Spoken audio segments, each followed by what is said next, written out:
October 1960. The highline country of northern Montana. Blaine County, where the Milk River runs slow through the short grass plains, and the nearest real city is a day's drive in any direction. It is sale day at the Chinook stockyard. A line of dusty trucks and stock trailers waits along the rail fence in the cold morning light, each one loaded with the year's calves, the whole year's work, the whole year's living, for the small ranchers of the Milk River Valley. They have raised these cattle through blizzards and drought and 40-below winters, and on this one day, what these calves weigh on the stockyard scale is what these families will eat on all winter. At the front of that line, a widow named Edith Brandt backs her trailer up to the chute. She watches her calves trot up the ramp and onto the big platform scale. She watches the 3 men who run this yard read the number off the beam, and she watches them write down a number that is wrong. It is always wrong. It has been wrong for years. Every rancher on the High Line knows it in his bones, and not one of them can prove it, and not one of them has anywhere else to sell. But this particular sale day, there is a stranger leaning on the rail fence at the back of the lot, tall, broad through the shoulders, watching everything, saying nothing. And in the bed of his truck, under a tied-down tarp, is something the 3 men who run this stockyard have never once, in all their years of cheating, had to reckon with. It is a scale of his own. Nobody at the Chinook stockyard recognizes the tall man yet. By the end of this story, 3 men are going to wish that stranger had taken his business 60 miles down the road. Here is the story. To understand what that stranger came to do, you have to understand what a scale meant on the High Line in 1960. Out there, in that empty country, a small rancher had exactly one thing to sell each year: calves. He raised them up from spring, fed them through the killing winters, doctored them, lost sleep over them, and once a year he loaded them up and hauled them to the stockyard, and the cattle were weighed, and he was paid by the pound. That was the whole arrangement. Pounds times price. The scale was the judge, the jury, and the paymaster all at once. And a man who couldn't trust the scale couldn't trust anything, because the scale was the one moment in the whole long year when all that work turned into money to live on. Edith Brandt knew that better than most. Edith had come to the Milk River Valley as a bride in 1932, in the teeth of the Depression, when she and her husband Karl had homesteaded a hard quarter section of grass and built it up calf by calf. They'd raised 3 children on it. They'd buried one, a daughter, to the diphtheria in 1941, and they'd held on through the dry years and the cold years the way Highline people do, by being too stubborn to quit. Karl Brandt died of a heart attack in the spring of 1957, pitching hay off the back of a sled in a snowstorm. He was 52. After that it was Edith and her one remaining son, Walt, 19 then, running the place alone. A widow and a boy, against the winters and the market both. They made it work. Barely, some years, but they made it work, on the strength of one sale day each fall, when the calves went on the scale at the Chinook stockyard. And year after year, Edith Brandt came home from sale day with less than her calves should have brought. She could feel it. She'd weighed her own animals on her own farm scale, a rough old thing but honest, and the numbers never matched. The stockyard's number was always lower. 20 pounds a head, 30, 40 in a bad year. On 40 calves, that was real money. That was the difference between a winter with a margin and a winter spent praying nothing broke down. She wasn't the only one. Every small outfit on the High Line came home from that yard feeling robbed and unable to say how. But the stockyard scale was a sealed, official scale. Who was Edith Brandt to say it was wrong? The Chinook stockyard was run by 3 men. 2 of them were brothers, Roy and Dale Heller, and the third was a cattle buyer named August Pruitt, who bought most of the calves that came across that scale and shipped them east. The Hellers owned the yard and ran the scale. Pruitt paid the prices. And the 3 of them, between them, controlled the only market for live cattle within 60 miles of Chinook in any direction. That was the trap, and it was a beautiful one, if you have no conscience.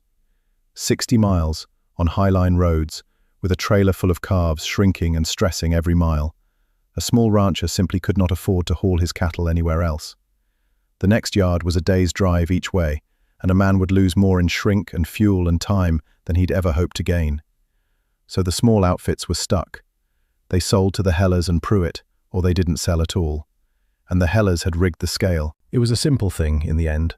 A scale like that balanced on a set of knife-edge bearings and levers under the platform, and a man who knew what he was doing could set it, adjust it just enough that it read light. A little light. Never so much that any one rancher could be sure, but light, every single load, every single year. The pounds that vanished off that scale didn't vanish at all. They went straight into the Hellers and Pruitt's pockets, skimmed off 40 struggling families a few dollars at a time, year after year after year.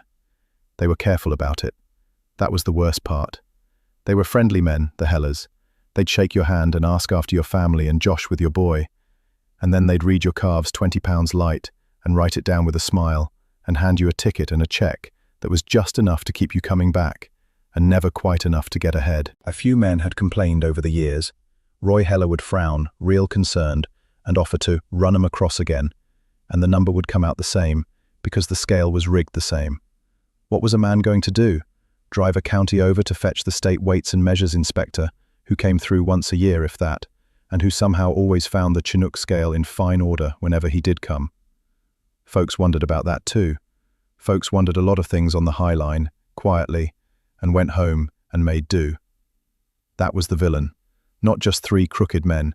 It was a closed system, one scale, one buyer, one road too long to drive, and a whole valley of honest people with no way to prove what they all knew in their bones. The Hellers weren't stealing cattle. They were stealing the truth about how much the cattle weighed, and on the High Line, that came to the same thing. If you've ever done honest work all year long and watched somebody with their thumb on the scale take a cut of it and known you were being cheated and had no way to prove it, then you already understand the small ranchers of the Milk River Valley. Tell me in the comments where you're watching from tonight. Your town, your state. I read every one. And if you believe an honest day's work deserves an honest count, type one word for me down below: honest. Now, back to the stockyard, because that tall stranger at the back fence has just untied the tarp in the bed of his truck, and the 3 men who run this yard are about to find out what's under it. The stranger had come into the valley quiet, a week or so before sale day, and nobody had paid him much mind. A tall fellow in a plain coat, asking around about cattle, about land, about the yard at Chinook. He'd had supper at the cafe in town, and listened more than he'd talked, and the talk in that cafe, like the talk in every cafe on the High Line, came around sooner or later to the stockyard and the Hellers, and the feeling every rancher had of being shorted and not being able to say so. The stranger listened to all of it, and then he went and did something nobody on the High Line had ever thought to do, because nobody on the High Line had the money to do it. He bought a scale, a brand new certified platform scale, freighted in by rail from back east, with the state's own inspection seal on it and a set of test weights to prove it true. He brought it out to the stockyard on the morning of sale day in the bed of his truck, under a tarp, and he set it up right there on the open ground beside the chute, in plain view of every rancher in that long line of trucks. Roy Heller came out of the office when he saw the commotion. "Help you, mister?" he said, friendly as ever, eyes already narrowing. "Just brought my own scale," the stranger said, easy. "Figured I'd weigh a few head on mine before they cross yours. No harm in checking the count 2 ways.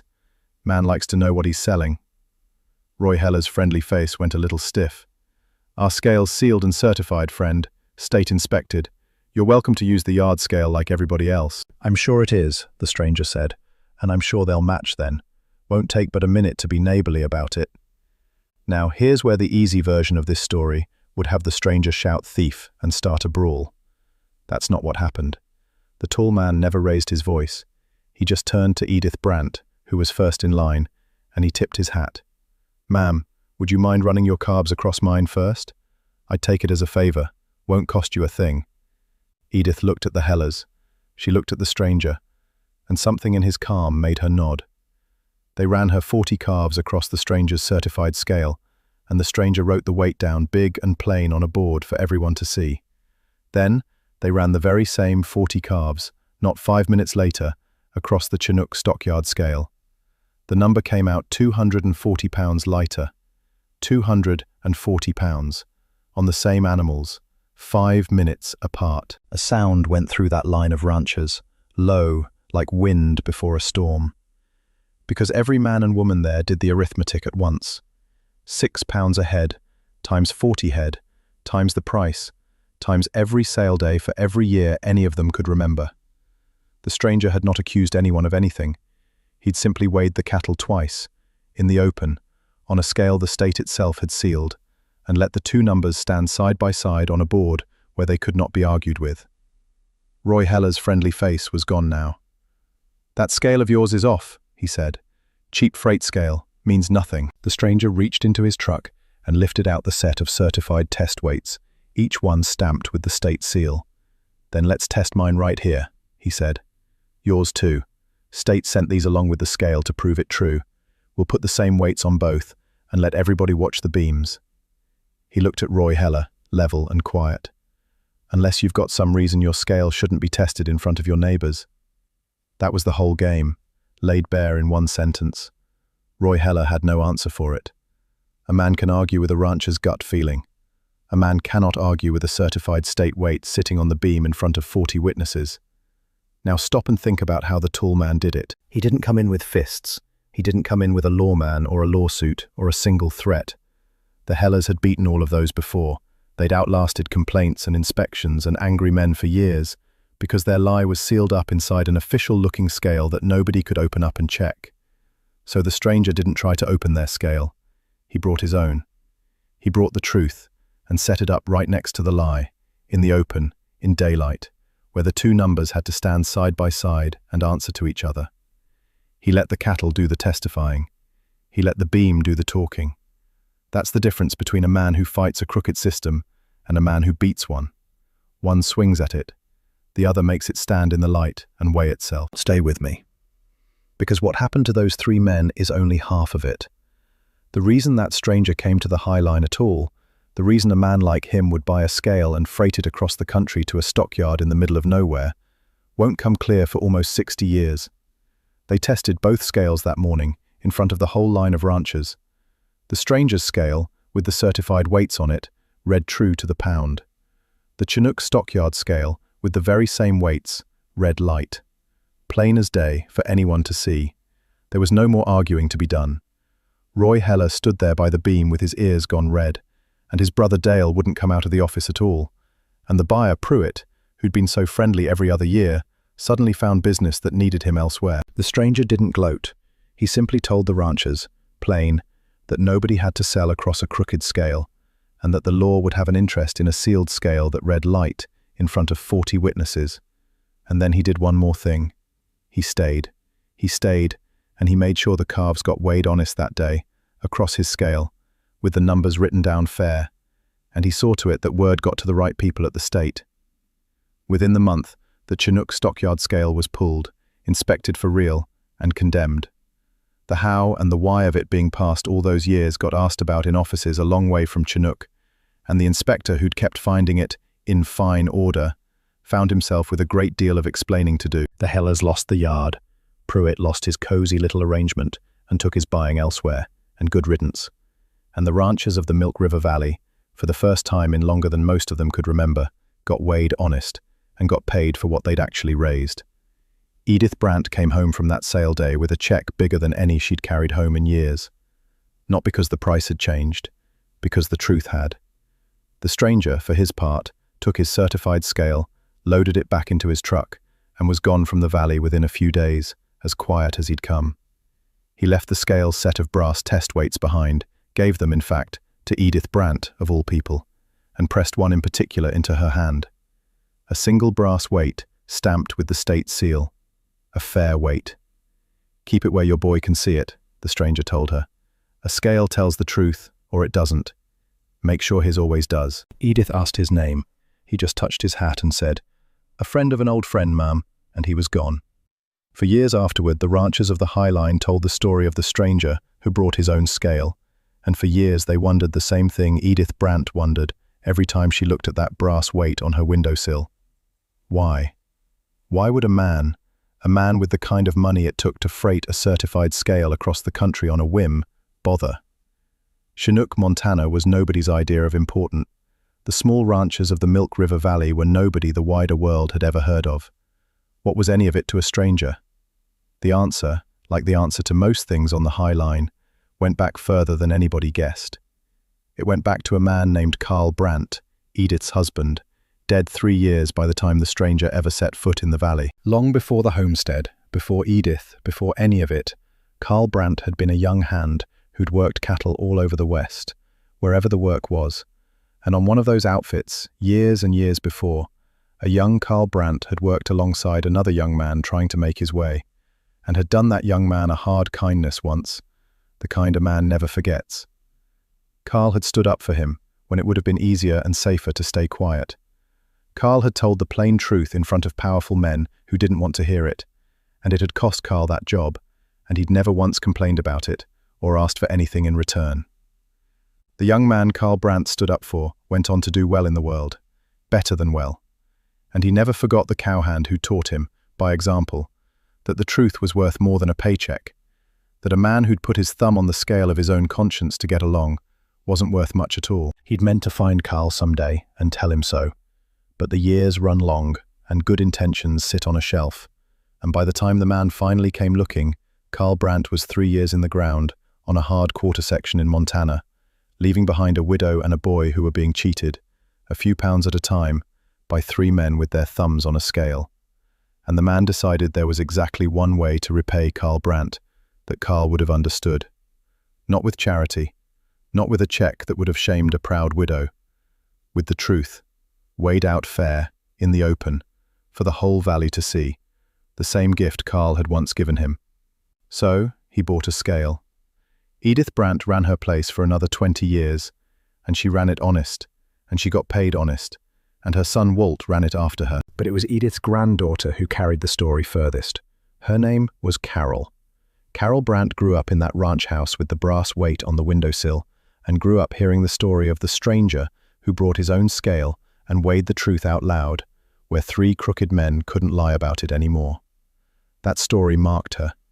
The idea that a scale could tell the truth or tell a lie, and that whole families lived or starved on which one it told, that got down into Karl's bones young.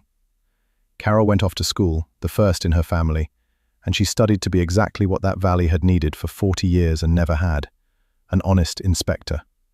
She went into weights and measures, the unglamorous, unsung work of going from scale to scale, pump to pump, market to market, and making sure the count was fair.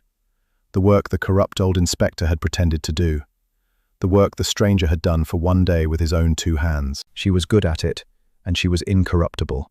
And in time, Karl Brandt became the first woman to serve as her state's director of weights and measures, the person, finally, whose whole job was making sure that no widow in any valley ever got read 20 pounds light again. On her office desk, all those years, sat a single brass weight, stamped with an old state seal. Her grandmother's fair weight. She kept it where she could see it every day, exactly where the stranger had said to keep it. Edith Brandt passed in 1991, 90 years old. To the end of her days, she never knew the stranger's name. She kept that brass weight, and she kept one other thing, because a few weeks after the stranger left the valley, a small package had come to the ranch with no return address. Inside was a sealed envelope, marked in a steady hand, for the family of Karl Brandt, to be opened by his grandchildren. Honoring the words on the front, they kept it sealed. It passed from Edith to Walt, and waited, unopened, on a high shelf for decades.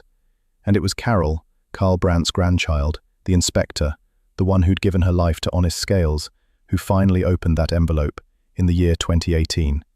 Inside was a single sheet of paper, in the same steady hand as the words on the envelope. It said that the writer had owed a debt to Karl Brandt that had nothing to do with money, that a long time ago, when the writer was young and still figuring out what kind of man he meant to be, Karl Brandt had shown him, by losing a job over it, and never once whining about the cost, that the truth was the one thing a man should never put on the scale and trade away. That the writer had carried that lesson his whole life, in everything he did, and that it had made him. It said, "I did not save anybody's ranch. I only brought a scale, and the truth weighs the same whoever sets it on the beam. Karl Brandt taught me that the truth was worth more than a paycheck, and it cost him a job to teach me. The least I could do was bring the truth back to his valley and set it down where his widow and his boy could finally get weighed fair. Tell his grandchildren their granddad was an honest man in a place that didn't always reward it. That is the whole of what I owe, and the whole of what I once said." And it was signed, Not with the name the world knew from the screen, but the way a man signs when he wants to be remembered just as plainly himself. Marion Robert Morrison. Karl Brandt set the letter down with her hand over her mouth, because she knew that name. Anyone of her grandmother's generation knew it. Marion Robert Morrison was the name John Wayne was born with, the name on his birth certificate, before Hollywood ever gave him the other one. The tall stranger who'd freighted a certified scale to a stockyard in the middle of the Montana High Line, who'd beaten 3 crooked men, not with his fists, but with the plain truth set out in daylight, and who'd done it all to repay a dead cowhand who once lost a job for telling the truth, was the Duke. Today, that single brass weight, Edith Brandt's fair weight, sits in a glass case at the Blaine County Museum, donated by Karl Brandt, along with the letter. The little placard tells the story of the day the small ranchers of the Milk River Valley finally got weighed honest, in October of 1960. It does not name the man who brought the scale. That was his own wish, written plain in the letter. He never wanted his name on it. He never wanted credit for bringing back a truth he believed had belonged to Karl Brandt all along. But now you know. There's a scale in every life, if you think about it. A moment where it would be easier to put your thumb on it, to shade the count, to take the cut, to trade a little truth for a little gain, and tell yourself nobody could ever prove it. Karl Brandt never did. It cost him.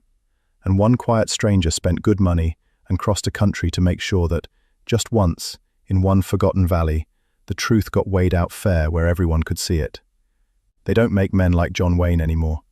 And they don't make men like Karl Brandt anymore either. The honest ones. The ones who tell the plain truth in front of powerful men and pay for it and never say a word. If this story moved you, do one thing in their memory. Share it with someone who's ever been cheated by somebody with a thumb on the scale, and tell them an honest count is worth fighting for. Tell me in the comments where you're watching from tonight. I read every one. And hit subscribe. There's a new John Wayne story here every night at midnight. And down below, type the one word that means an honest day's work deserves an honest count. Type it for Karl Brandt, and for the valley that finally got weighed fair. Honest.